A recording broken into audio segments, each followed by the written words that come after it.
पहले तो धन्यवाद दे दूं कि अंजलि जी ने कार्यक्रम समाप्त कर लिया, कोई उठ के नहीं गया। नहीं तो सामान्य तो होता यह है कि अच्छा अपना काम खत्म है, अब संगीत बंद हो गया है, अब घर चलते हैं। तो इसके लिए आपका धन्यवाद कि आप यहाँ उपस्थित हैं और चर्चा में सम्मिलित होने के लिए यहाँ बैठे हैं।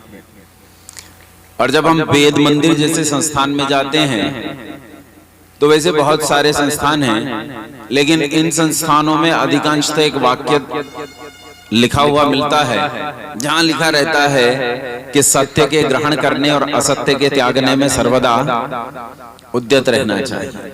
अच्छा, जिस मत को मानने वाले लोग वेद मंदिर और आर्य समाज जैसे संस्थानों में रहते हैं, वहीं ये वाक्य आपको लिखा मिलेगा कि सत्य के ग्रहण करने और असत्य के त्यागने में सर्वदा उद्यत रहना चाहिए। यदि इन संस्थाओं को छोड़ दें तो अन्य आप कहीं चले जाओ, ये वाक्य आपको नहीं मिलेगा। आपको बात ये मिलती है कि मेरी बात मानने में आप सबको हमेशा उद्यत रहना चाहिए, और बाकी संसार में तुम्हें कोई कुछ भी कहे उसकी बात छोड़ने में हमेशा उद्यत रहना चाहिए। मेरी बात पर ईमान लाओगे तो अभी बता रही थी ना, तो जन्नत मिलेगी, और मेरी बात पर ईमान नहीं लाए तो जहन्नुम में अनंत काल तक जलाए जाओगे कड़ाहे में। सुरेंद्र जी से मैं बात कर रहा था तो सुरेंद्र जी ने बताया कि एक मत की माताएं इनके पास आ गई, सफेद साड़ी पहन के कुछ बिल्ले बिल्ले लगा के इनके पास आ गई। और मैं नाम नहीं लूंगा, नहीं तो आपको पता चल जाएगा मैं ब्रह्म कुमारियों की बात कर रहा हूं। उनके पास आ गई और उनसे आग्रह किया कि आप हमारे आश्रम में कभी आइए। इन्होंने कहा जी मैं तो आर्य समाजी हूं। बोले कोई बात नहीं, आश्रम में तो कभी आइए। ये वहां आश्रम में चले गए और इन्होंने जो भी बात की, लेकिन मेरा कहने का अर्थ ये है कि ये सब जगह जहां हम जाते हैं ढूंढने, वहां जाते ही उन्होंने इनसे पूछा कि क्या शांति मिली।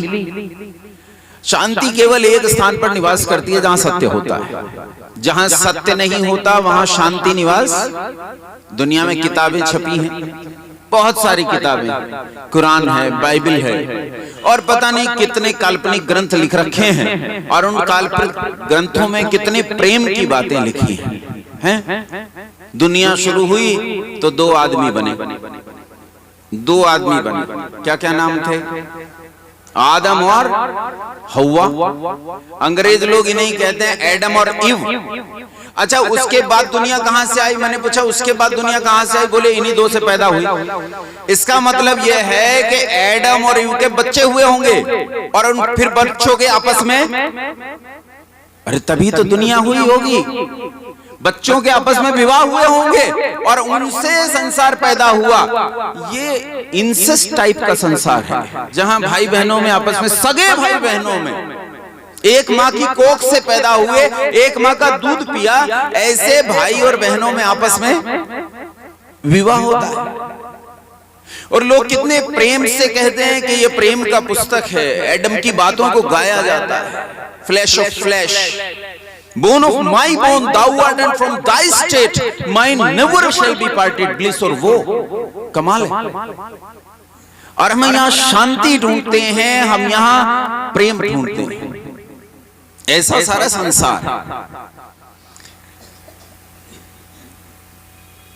आओ कुछ चीजों को समझने का प्रयास करते हैं, थोड़ा सा लेकर चलूंगा।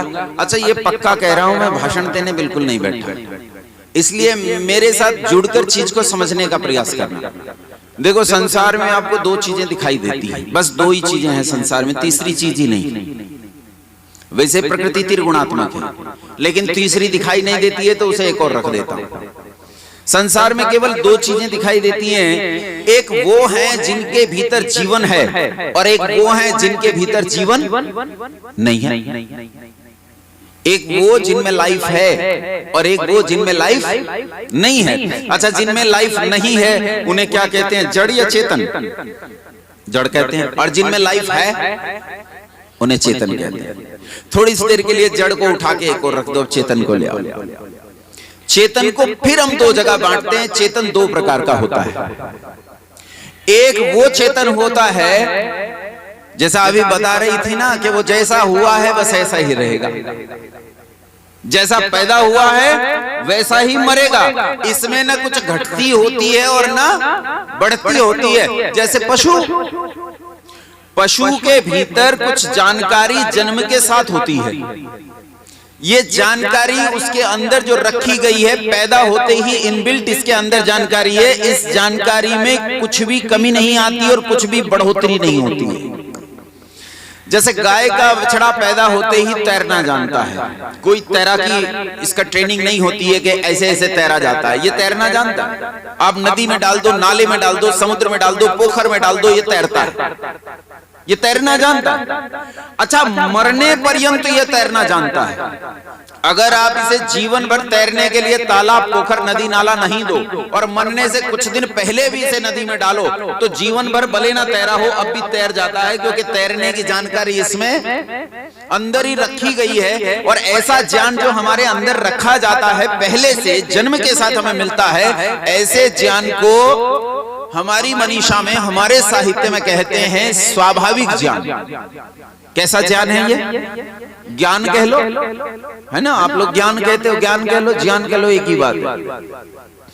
ये स्वाभाविक ज्ञान है जो इसके भीतर रखा है। हम में भी होता है, थोड़ा थोड़ा सा हम में भी होता है। जैसे बालक माँ के पेट से बाहर निकलता है, माँ छाती से लगाती है, ये दूध पीना शुरू कर देता है। इसे किसी ने नहीं बताया कि माँ के दूध को कैसे चूसा जाएगा, लेकिन ये जानता है, इसके भीतर है। इसे दुनिया खिलाए, ये चुप नहीं होता, लेकिन माँ की गोद में आते ही चुप हो। अच्छा, माँ पीटती, माँ मारती है, क्यों शोर कर रहा है, लेकिन उससे पिटकर भी चुप रहता है। ये इसका स्वाभाविक ज्ञान है कि ये जानता है कि ये मेरी माँ है, ये स्वाभाविक ज्ञान है। तो संसार के जितने चेतन देखते हो, इनमें कम और ज्यादा स्वाभाविक ज्ञान होता है, लेकिन सबसे कम स्वाभाविक ज्ञान किसमें होता है? मनुष्य में। हम में एक और ज्ञान होता है जो पशुओं में नहीं होता, हम में होता है नैमित्तिक ज्ञान। हम सीख जाते हैं चीजों को और सीखी हुई चीजों को बढ़ा लेते हैं। ऐसा एक बच्चा जिसकी पिछली 7 पीढ़ियां तैराकी में वर्ल्ड चैंपियन रही हो, उसे यदि नदी में डाल दो तो वो तैरना नहीं जानता, उसमें ये स्वाभाविक ज्ञान है ही नहीं। लेकिन इस बालक को यदि तैरने का सिद्धांत सिखा दो, बड़ा होकर बता दो कि प्लवन का सिद्धांत क्या होता है, आर्किमिडीज का सिद्धांत क्या होता है, जब ये तैरने का सिद्धांत सीख जाता है तब ये इतने बड़े बड़े जहाज बना सकता है जिन पर 40-50 हजार लोग इकट्ठा बैठकर तैर सकें। सीखे हुए ज्ञान को बहुत बढ़ा सकता है। इसे कहते हैं नैमित्तिक ज्ञान, और ये नैमित्तिक ज्ञान केवल मनुष्य के पास है। संसार में और किसी प्राणी के पास ये नैमित्तिक ज्ञान है ही नहीं। कोई आप में से मुझसे असहमत हो सकते हैं और वो कह सकते हैं नहीं ऐसा नहीं है। सर्कस में देखो, शेर स्टूल पर खड़ा होना सीख जाता है। देखो वहां वो फायर सर्किल के भीतर से कूद जाता है, वो जो आग का गोला बनाया जाता है उसके भीतर से शेर कूद जाता है। लेकिन तनिक शेर को छोड़ दो, तो जंगल में ले जाकर छोड़ दो और वहां 50 स्टूल रख दो, क्या ये कभी उस स्टूल पर खड़ा होगा?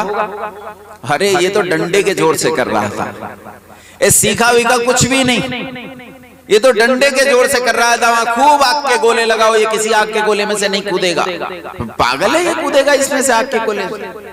जो सिंह का काम है वही करेगा, जंगल में छोड़ दो, ये अपने काम पर लग जाएगा। नैमित्तिक ज्ञान होता है मनुष्य में, और यही नैमित्तिक ज्ञान आपको पशुओं से अलग करता है। अच्छा, इसी नैमित्तिक ज्ञान को आप बुद्धि कह सकते हो। यही बुद्धि, पर्यायवाची शब्द के तौर पर आप इसे बुद्धि कह सकते हो। हमें परमात्मा ने बुद्धि दी है और ये बुद्धि सारे संसार में संसार से हमें अलग करती है। दूसरी कोई चीज नहीं जो हमें संसार से अलग करती हो, बुद्धि ही हमें संसार से अलग करती है। बुद्धि अलग है, विलक्षण है। सब लोग इस बुद्धि को बढ़ाना चाहते हैं। बच्चों को कहां भेजते हैं? स्कूल, गुरुकुल भेजते हैं, कॉलेज भेजते हैं। क्यों? ताकि उसकी बुद्धि का क्या हो सके? विकास, डेवलपमेंट, बढ़ना, बुद्धि बढ़ जाती है। इसका अर्थ यह है कि बुद्धि जितनी मिली है उतनी नहीं रहती, बुद्धि बढ़ती है। कैसे बढ़ती है बुद्धि? मेरे साथ जुड़े रहना, नींद आए तो झटक देना और मेरे साथ जुड़े रहना। जितनी बुद्धि मिली है मरण पर्यंत इतनी नहीं रहेगी आपकी। आपकी बुद्धि घटती भी है और बुद्धि, अच्छा बुद्धि घटती है कि नहीं घटती? बुद्धि घट भी जाती है भाई, बुद्धि बढ़ती भी है, बुद्धि घटती भी है। शिक्षा के प्रभाव में रहोगे तो बुद्धि बढ़ जाएगी और शिक्षा के अभाव में रहोगे तो बुद्धि घट जाएगी। हैं? लोग अपना श्रृंगार करते हैं, बड़े सुंदर बन के रहते हैं। कोई कोई जो जानते हैं श्रृंगार कैसा होता है वैसा श्रृंगार करके बड़े सुंदर बन के रहते हैं।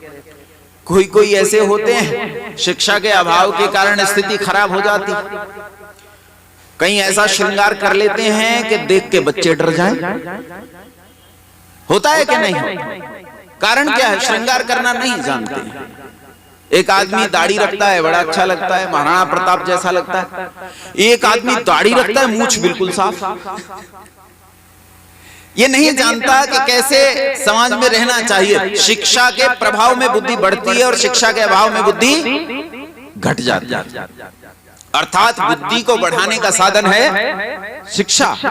शिक्षा के प्रभाव में आते ही बुद्धि बढ़ती है। शिक्षा सबसे महत्वपूर्ण वस्तु है। अब देखो, संसार में सबसे उत्तम जीवन मनुष्य का, और मनुष्य के जीवन में सबसे विलक्षण वस्तु बुद्धि, और बुद्धि को बढ़ाने का एकमात्र साधन शिक्षा।